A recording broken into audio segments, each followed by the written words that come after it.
Eh ben, ils ont raison parce que la voirie doit être retravaillée, il reste encore beaucoup à faire.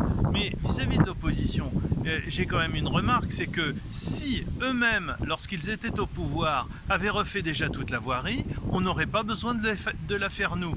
Mais il y va de la voirie comme du reste, on nous a laissé un chantier énorme. Mais pour la voirie, nous nous y collons. Donc, sur la voirie, c'est une vraie priorité et nous avons un plan de bataille pour attaquer cette voirie. Ce plan, nous l'avons déjà déclenché depuis déjà 2 ans. Nous en avons fait une très grande priorité et c'est la raison pour laquelle nous avons d'abord commencé par recruter 2 cadres des services techniques, 2 ingénieurs voirie justement, qui viennent de chez Emulit et l'autre de chez Colas, qui sont spécialisés dans la voirie et qui nous ont permis de progresser considérablement. On a ainsi pu sortir Paul Vaillant-Couturier, sortir Henri Gilbert, sortir Calmette, en cours Général Leclerc, on est sur le point de démarrer Myosotis et on a tout un programme de planification comme ça grâce à leur expertise. Une fois qu'on a établi ce plan de bataille, il convient d'utiliser des outils rationnels. Ces outils rationnels interviennent dans le cadre habituel, c'est-à-dire qu'on ne dépense pas l'argent qu'on n'a pas, donc on reste raisonnable néanmoins, c'est-à-dire qu'on n'augmente pas les impôts et on ne touche pas à la dette. Donc dans ce cadre-là, nous agissons sur une planification qui a été établie. Et donc, nous avons mis en place un arsenal de mesures qui nous permettent d'agir sur la voirie. La voirie de Villeneuve-le-Roi, c'est quand même, et il faut le rappeler je crois, c'est 60 km de voirie. 60 km de voirie, 120 km de trottoir. C'est une réalité. Pour comparer avec d'autres communes, prenons par exemple Charenton n'a que 15 km de voirie. Il va de soi que lorsqu'on en a 60, c'est-à-dire l'une des voiries les plus importantes du département, c'est plus difficile qu'ailleurs. Surtout quand encore une fois, on nous l'a laissé dans un triste état. Donc, je disais que nous avons mis en place un véritable arsenal qui se compose en 3 moyens d'action. Le premier, c'est la régie voirie, c'est-à-dire les équipes voirie qui appartiennent à la ville. Ce sont des employés communaux qui, sous la conduite de nos 2 ingénieurs voirie, eh bien, réalisent un certain nombre de petits travaux parce qu'ils ne sont pas non plus équipés pour pouvoir faire des travaux extrêmement conséquents. Le deuxième volet, c'est ce qu'on appelle le bail voirie, c'est-à-dire que lorsqu'on est sur des travaux plus conséquents, des endroits qui sont faïencés sur d'assez longue distance, nous utilisons ce qu'on appelle le bail voirie. C'est un outil qu'on a mis en place il y a 2 ans et qui nous permet de réaliser à peu près 1 million de travaux en voirie par an à travers ce bail voirie. Et enfin, le troisième élément, c'est sur des très gros travaux pour lesquels nous passons des marchés conséquents.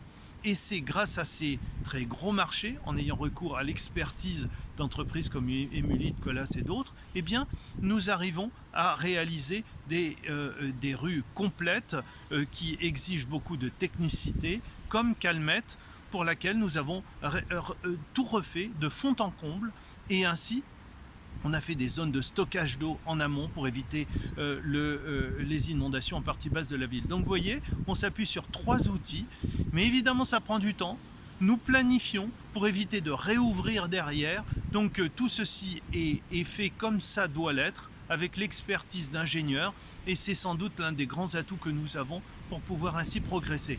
Et donc dans le mandat qui arrive, nous en ferons beaucoup de voiries, nous reprendrons et nous continuerons.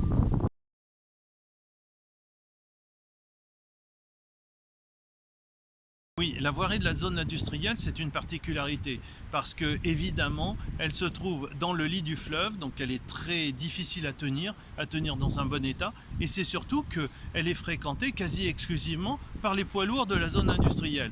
Rien qu'avec 2 entreprises, pour ne pas les citer, Paprec et GPVM par exemple, eh ben, on est sur à peu près 1 millier de véhicules jour.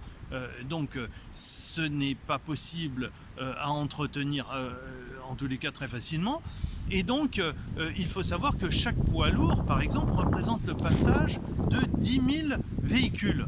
Bon, donc on comprend bien le degré d'usure, notamment de l'avenue de la Carrel qui dessert seulement 2 entreprises. Bon, ou quasiment. Donc il est normal qu'on mette à contribution les entreprises parce que l'argent des Villeneuvois doit être utilisé pour les rues desservant les zones habitées par les Villeneuvois, les riverains et pas sur la zone industrielle. Pour prendre l'exemple de la Carrel qui est très abîmée, c'est vrai, mais cette voie qui est très abîmée du fait des passages des véhicules, des poids lourds, exclusivement des poids lourds et des différentes inondations qu'on a pu subir, eh bien, il est normal que les entreprises soient mises à contribution. C'est ce que nous demandons depuis quelque temps, parce qu'après tout, c'est l'utilisateur qui doit en être le payeur. L'argent des Villeneuvois doit être utilisé prioritairement ailleurs, d'autant plus que l'impôt économique, pour très large partie, échappe maintenant à la ville. Donc il n'est pas normal que la ville supporte ce type d'activité qui, je le rappelle au passage, pour GPVM et un peu pour Paprec aussi, ce sont des entreprises qui sont venues s'installer sur Villeneuve-le-Roi pour Paprec et savaient très bien que la voirie était dans cet état-là et donc il convient pour le moins qu'elle en tire les conséquences. Pour GPVM, le site pétrolier Seveso, là on a carrément demandé sa délocalisation dans le cadre de l'opération d'intérêt national. Donc il n'est pas tout à fait normal de demander aux Villeneuvois de payer pour ces entreprises qui nous esquintent la voirie.